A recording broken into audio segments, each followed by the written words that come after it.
जमात इस्लामी हिंद हरियाणा की तरफ से एक दिवसीय public programme strong family strong society की तर्ज पर जवाहर कॉलोनी फरीदाबाद स्थित मस्जिद में आज आयोजित किया गया।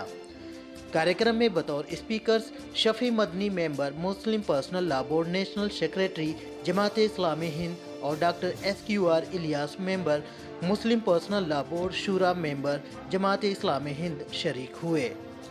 आए हुए स्पीकरों ने स्ट्रॉन्ग फैमिली स्ट्रॉन्ग सोसाइटी के तहत बताया कि स्वास्थ्य समाज के लिए परिवार का सशक्त और स्थिर होना जरूरी है। ये दोनों कारक परिवार को सामाजिक माहौल प्रदान करते हैं। इसके अलावा 3 तलाक, बच्चों की परवरिश, प्री मैरिज काउंसलिंग जैसे कई अन्य मुद्दों पर भी विचार रखे। कार्यक्रम के दौरान स्थानीय लोगों ने अपने डाउट्स भी क्लियर किए। पेश है खास रिपोर्ट। मैं आपको बता दूं कि जिस तरीके से आप देख सकते हैं ये जवाहर कॉलोनी मस्जिद में यहाँ पे कुछ मेहमान आए हैं और आज यहाँ पे पब्लिक प्रोग्राम जैसा कि जमात इस्लामी हिंद की तरफ से एक कार्यक्रम का यहाँ पे आयोजन किया गया था। बतौर मुख्य अतिथि जो यहाँ पे स्पीकर जो यहाँ पे डिस्कस किए हैं स्ट्रॉन्ग फैमिली स्ट्रॉन्ग सोसाइटी को लेके यहाँ पे डिस्कस किया गया है। तो आपके सामने 2 मेहमान हैं जो यहाँ के लोगों को कहीं ना कहीं सोसाइटी को लेके जब लंबे टाइम बाद जब कोरोना के बाद से लोग मजलिस के तौर पे इकट्ठा होके एक दूसरे की समस्याओं के जानने के बारे में या समाज में फैली बुराइयों को लेके आज चर्चा हुआ है। तो जो ये स्पीकर आए हुए हैं हम हालांकि इनसे बात करना चाहेंगे कि समाज को क्या पैगाम दिया गया है ऐसे मौके पर। हज़रत आज तमाम लोगों को जो यहाँ पे स्ट्रॉन्ग फैमिली स्ट्रॉन्ग सोसाइटी इसका क्या मतलब हुआ जो आप लोगों ने यहाँ पे पैगाम दिया? सब जमात इस्लामी हिंद एक मुल्कगिर एक तंजीम है, ऑर्गेनाइजेशन है। इसने पूरे मुल्क में ये तय किया कि एक अभियान चलाया जाए, एक कैंपेन चलाया जाए और इसका नाम दिया है मजबूत ख़ानदान मजबूत समाज। हम ये समझते हैं कि जब तक घर हमारे मजबूत नहीं होंगे, घर में यानी शांति और सौहार्द का वातावरण नहीं होगा, घर में सुकून नहीं मिलेगा तो उस समाज में शांति नहीं हो सकती है, समाज में सुकून नहीं हो सकता है। इस मैसेज को हम ज़्यादा से ज़्यादा फैलाना चाहते हैं। तो घर में जो लोग हैं, घर में मियाँ बीवी हैं यानी शौहर और इसकी बीवी है, घर में बच्चे होते हैं, घर में माँ बाप होते हैं, घर में सास बहू होती है, ये पूरा एक घर होता है। ये सारे मिलकर घर बनाते हैं।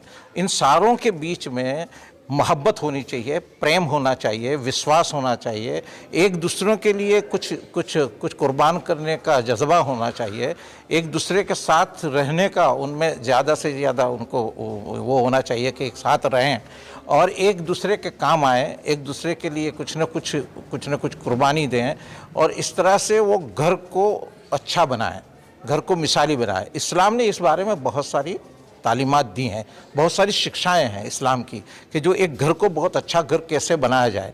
तो हम वो शिक्षाओं को लोगों तक पहुंचा रहे हैं और हम ये चाहते हैं कि खाली मुसलमान का घर अच्छा घर न बने, खाली मुसलमान का घर मिसाली घर न बने, लेकिन यहाँ सारे लोग, हमारे पूरे हिंदुस्तान में बसने वाले सारे लोगों के घर अच्छे बन जाए, मिसाली बन जाए, सारे घरों में शांति और सौहार्द हो और इसकी वजह से हमारा पूरा समाज और हमारा पूरा देश वो शांति और अच्छे ढंग से रह सके और पूरा हमारा देश जो है वो एक अच्छा घर बन जाए। हम ये चाहते हैं। सर, आप लोगों की एक सोच है, एक विज़न जिसको लेके आप लोग चल रहे हैं और समाज के अन्य लोगों को या फिर अपने ही कौम के लोगों को जब ये मैसेज दिया जा रहा है, लेकिन कहीं ऐसा नहीं लगता कि बहुत देर हो गया जहाँ की हम देश के गोसे में अलग अलग हिस्सों में देखें तो वहाँ से ऐसी बात आती है जो तहमत लगाई जाती है या फिर बच्चों को ये बताया जाता है, नाम से टैग करा जाता है कि ये इस कौम के हैं।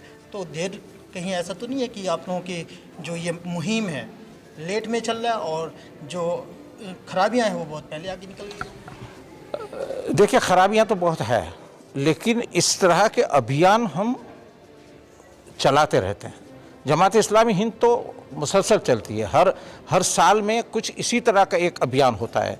चाहे वो अभियान ये हो सकता है कि ये औरतों के क्या हुकूक हैं, what is the rights of womens, ये होता है कि बच्चों के क्या हुकूक है।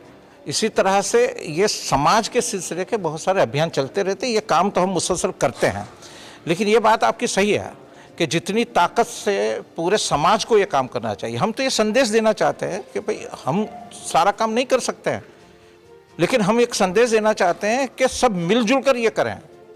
जो हमारे ऑर्गेनाइजेशन से सम्मत हैं वो भी करें, जो नहीं सम्मत है वो भी करें। करने का काम तो ऐसा है कि वो हम सबको करना चाहिए, ये किसी का यानी किसी का एक का ठेका नहीं है। तो हम तो ये कोशिश करते हैं कि लोगों को एजुकेट करें, लोगों को बताएं, लोगों को एक संदेश दें कि ये हमारा काम है जिसको हमको करना है। और हमको आशा है, होप है कि ये कोशिश करते रहेंगे तो हालात बदलेंगे।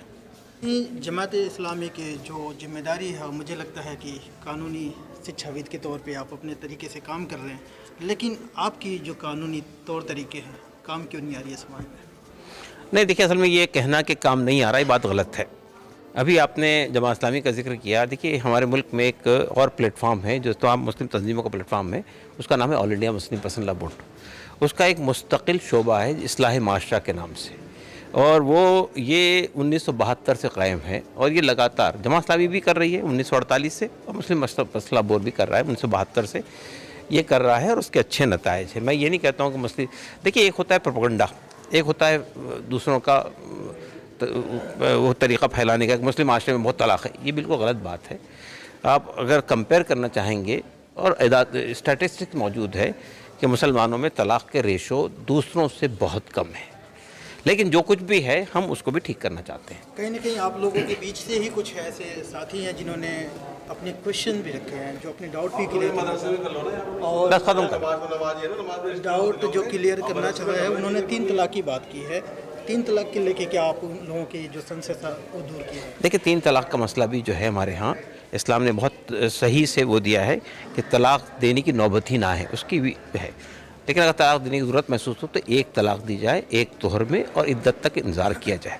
जो 3 तलाक़ जो लोग देते हैं वो तलाक़ के तरीक़े से वाकिफ़ नहीं होते हैं, जानते नहीं, इस तरह की हरकत होती है। तो ये प्रोग्रामों का मकसद भी यही था कि हम लोगों को एजुकेट। क्या होगा इस टाइम पे? देख, जनता के लिए अपील ये है, मुसलमानों की हद तक तो अपील ये है कि वो कुरान सुन्नत की पाबंदी करें, उसके मुताबिक ज़िंदगी गुजारेंगे तो मसला हल हो जाएगा। और हम पूरे हिंदुस्तानी समाज से कहना चाहते हैं कि देखिए, मजबूत ख़ानदान होगा तो हमारा समाज मजबूत होगा, हमारा देश मजबूत होगा।